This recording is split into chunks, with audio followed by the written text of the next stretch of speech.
ताजी हरी सब्जी ले लो, कद्दू करेला लौकी टिंडा कहीं नहीं मिलेगा, सब्जी इससे मंदा। 16 साल की चंदा की लुभावनी आवाज से ताजी सब्जी खरीदने के लिए लोगों की लंबी चौड़ी लाइन लग जाती है। मेरा 1 किलो करेला, 2 किलो टिंडा और 1 किलो शीरा, शलगम, खीरा और सलाद वाले टमाटर कर दो। टमाटर फ्रेश है ना? जी बिल्कुल दादाजी, एकदम क्या फ्रेश बढ़िया लाल टमाटर हैं। ये लीजिए काका जी, आपकी सब्जी तौल दी है। बहन जी कहिए आपको क्या दूं? मुझे 1 किलो हरा वाला पेठा कर दो और पैया ये ग्वार फली और आधी किलो शिमला मिर्च कर दो। और मैंने तुमसे कच्चे आंवले मंगवाए थे, लाई हो क्या? जी अभी थोड़ा टाइम लगेगा, आज नहीं ला पाई। कोई नहीं, इन सब्जियों के पैसे काट लो और तुम जो सब्जी लेने के बाद फ्री में धनिया देती हो वो तो डालो। सुधा मुस्कुराहट के साथ सब्जियों की थैली में धनिया दे देती है। वैसे तुम्हारे यहाँ की सब्जी एकदम ताजी होती है। ताजी सब्जियां बनाने में भी बड़ा मन लगता है और घर वाले भी उंगलियां चाटते रह जाते हैं। गरीब सब्जी वाली सुधा की तारीफ सुनकर सब्जी मंडी के बाकी व्यापारी जलकर खाक हो जाते हैं। जहाँ गरीब माँ बेटियों के पास लंबी कतार थी, बाकी व्यापारी अपनी मुरझाई सब्जियों की सजाए हुए मुंह ताक रहे थे। सारे व्यापारी क्यों उस गरीब सब्जी वाली के लिए गुस्सा जता रहे थे और क्यों मर्दों से भरी खराब माहौल वाले सब्जी मोहल्ले में सुधा अपनी 3 जवान बेटी के साथ सब्जी बेच रही थी। आखिर उसकी ऐसी क्या मजबूरी रही होगी, जानने के लिए कहानी के पिछले भाग में देखते हैं। आलू ले, अरबी ले, कांदा ले लो, ताजी ताजी भाजी ले लो, आ गया है सब्जी वाला आपके गली मोहल्ले में, सब्जी ले लो। सब्जी वाले को देखकर सुशीला नाम की औरत सड़ा हुआ टमाटर गुस्से से उसके मुंह पर मारती है। झूठा मक्का निर्लज्ज कहीं का, चला जा अपना ठेला लेकर हमारे मोहल्ले से, वरना ऐसे सड़े सड़े टमाटर पड़ेंगे। ये क्या हरकत है सुशीला बहन, आपने टमाटर क्यों मारा? कम से कम मेरा कसूर तो बता दो। बड़ा आया दूध का धुला, एक तो ताजी सब्जी बोलकर हम भोले भाले मोहल्ले वालों को महंगे दामों पर बासी सब्जियां चिपका जाता है और ना समझ बनता है। अरे भाभी जी, आप ये कैसी बातें कर रही हैं? मैं अपने खेत में ताजी सब्जियां उगाकर बेचता हूँ, भरोसा कीजिए। कौन सी ताजी सब्जी उगाता है तू? तेरा सारा कच्चा चिट्ठा चमन ने हम सबको बता दिया, इसलिए हम उससे ही सब्जी खरीदेंगे। निराश होकर मनोज सब्जी का ठेला लेकर अपने घर आता है। घर के नाम पर छप्पर डला पुरखों का छोड़ गया एक पुराना सा मकान, जिसके अंदर मनोज अपनी पत्नी सुधा और 3 बेटियों चंदा, अनीता, कंचन के साथ था। वह सब जन मिलकर मेहनत से खेतों में सब्जी उगाते थे। खेत के छोटे से हिस्से से ही मनोज के घर की जरूरत अभी तक पूरी होती आई थी। बगल में उसका सगा भाई चमन और उसकी पत्नी चंपा, जो कि उनसे जलन रखते थे। चमन भी सब्जी बेचता था। चमन बहुत ही आग लगाऊ स्वभाव का था, जिसने अपने भाई के खिलाफ उसके अपने ही ग्राहकों को भड़का दिया था। अजी अब क्यों एक ही बात को सोच सोच कर अपना दिल दुखाए जा रहे हो? रोटी ठंडी हो रही है, खा भी लो।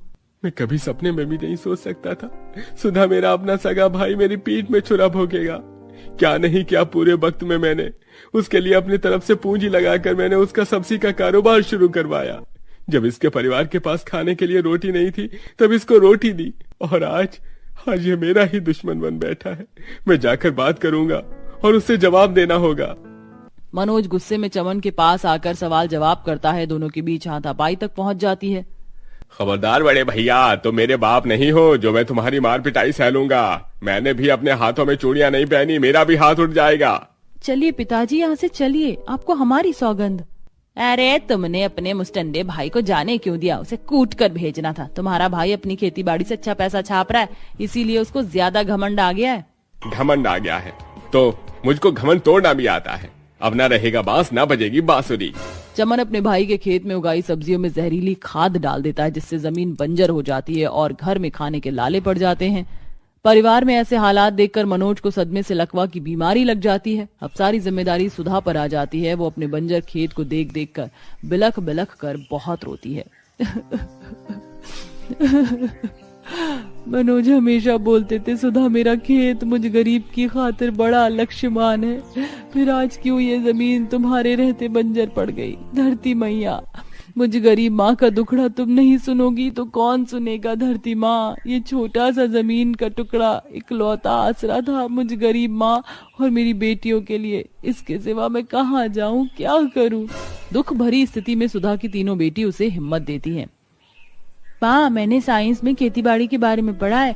बंजर खेत में अगर हम गाय का गोबर खाद के रूप में डाल दें तो खेत की उर्वरता वापस से लौट आ जाती है और फसल तेजी से उगती है। क्यों ना हम कोशिश करके देखें?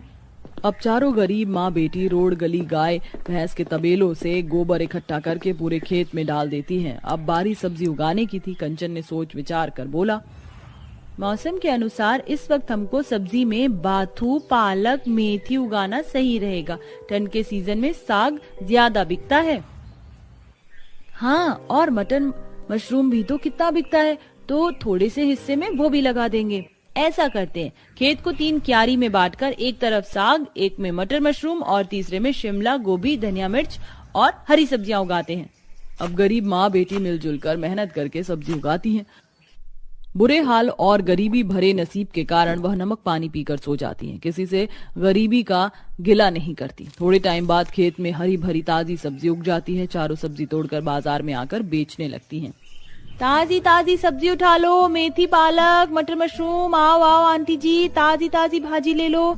इतनी ताजी सब्जियां देखकर कुछ महिलाएं खरीदने लगती हैं।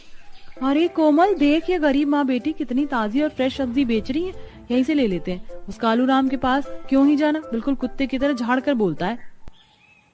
हाँ यार, तू बिल्कुल ठीक बोल रही है, मिर्च की तरह तीखी बोली बोलता है। उसकी बिल्कुल भी मिठास नहीं आवाज में। अरे बहना, ये मेथी कैसे दिया? जी 30 रुपए किलो लग जाएगा। खेत का तोड़ा हुआ बिल्कुल ताजी सब्जी है। अरे वाह, सब्जियों का रेट तो बड़ा ही सही लगा रही हो। अब हम तुम्ही से सब्जी ले जाएंगे। अभी दोनों महिलाएं गरीब माँ बेटी से सब्जी खरीद ही रही थी, तभी एक पुलिस वाला आकर सुधा को डंडा मार देता है। अबे ओ गरीब माँ बेटी, चलो उठाओ अपनी सब्जी और निकलो यहाँ से।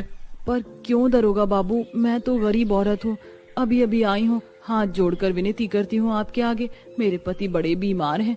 200-400 की सब्जी बेच लेने दो, चली जाऊंगी फिर। अरे एक बार में तुझे समझ में नहीं आता क्या? पुलिस वाला बौखला कर सारी सब्जी गिरा देता है। बेचारी गरीब माँ बेटी रोते हुए सब्जियों को इकट्ठा करने लगती हैं। माँ, उन गंदे पुलिस अंकल ने हमारी सारी सब्जी बर्बाद कर दी। हमने कितनी मेहनत से सब्जी उगाई थी। अब पिताजी की दवाई और राशन तो नहीं ला पाएंगे। चंदा मेरी बच्ची, चुप हो जा। भगवान हमारा इम्तिहान ले रहे हैं, ये दुख की घड़ी भी दूर हो जाएगी। सुधा की इतनी कष्ट भरी परिस्थितियों को देखकर दोनों औरतें हमदर्दी जताती हैं। चुप हो जाओ बहन, रो नहीं। एक काम करो, कल से तुम हमारे मोहल्ले में सब्जियां ले आना। हमारे मोहल्ले वाले तो ताजी सब्जी ढूंढते हैं, लेकिन मिलती नहीं है। तुम्हारी सब्जियां हम बिकवा देंगे। आप दोनों का बहुत बहुत धन्यवाद बहन जी। धन्यवाद की कोई बात नहीं। यहाँ थोड़ी दूर पर प्रशांत एकलेब का जो मोहल्ला है वहीं आ जाना।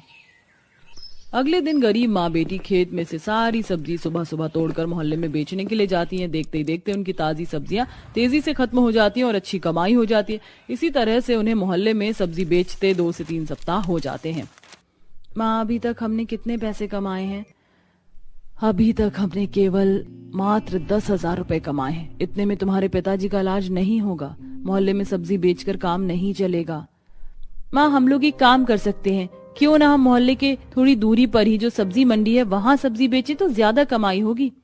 लेकिन उस सब्जी मंडी का माहौल बड़ा खराब है कंचन बेटी, वहाँ पी पाकर भी लोग चलते हैं। माँ, हमको लोगों से क्या लेना देना, हमको तो सिर्फ सब्जी बेचना है। और फिर आप ही तो बोलती हो कि जब हम सही हैं तो सब सही हैं। कंचन के बोलने पर अगले दिन से अब गरीब माँ बेटी अपनी खेती की ताजी सब्जी मंडी में आकर बेचती हैं, जिससे मुरझाई और बासी सब्जी बेचने वाले व्यापारियों का धंधा चौपट हो जाता है, जिससे मंडी के ठरकी व्यापारी उन्हें परेशान करते हैं। अब किस तरह से ये गरीब माँ बेटी उनसे डील करेंगी, आइए देखते हैं। क्यों मेरी चमक छल्लो, आज कितने नोट छाप लिए, बोलो बोलो। भड़ते जैसी शक्ल के सुधर के रहना सीख लो, वरना मुझे नोट छापने के अलावा मुंह पर चप्पल छापना भी आता है और तुम जैसे ठरकी लोगों को टाइट करना भी आता है। सुधा का गुस्सैल मिजाज देखकर कालूराम सब्जी वाले की बोलती बंद हो जाती है। सुधा की तीनों बेटी उसका हौसला बढ़ाती हैं। अरे वाह हमारी माँ, आज तो आपने इस कालूराम की बोलती बंद कर दी, ये हुई ना बात। इसी तरह से अब गरीब माँ बेटी निडर होकर सब्जी मंडी में सब्जी बेचती हैं। रोजाना उनकी ताजी ताजी सब्जी हजारों घरों में जाती है, जिससे उनकी कमाई भी बढ़ती है और अब वह सफलता भी हासिल कर लेती हैं, जिससे सुधा मनोज का इलाज करवा पाती है। और अब मनोज पहले की तरह वापस से सब्जी बेचने लगता है और उसके काम में उसकी पत्नी और बेटी भी हाथ बंटवाती हैं।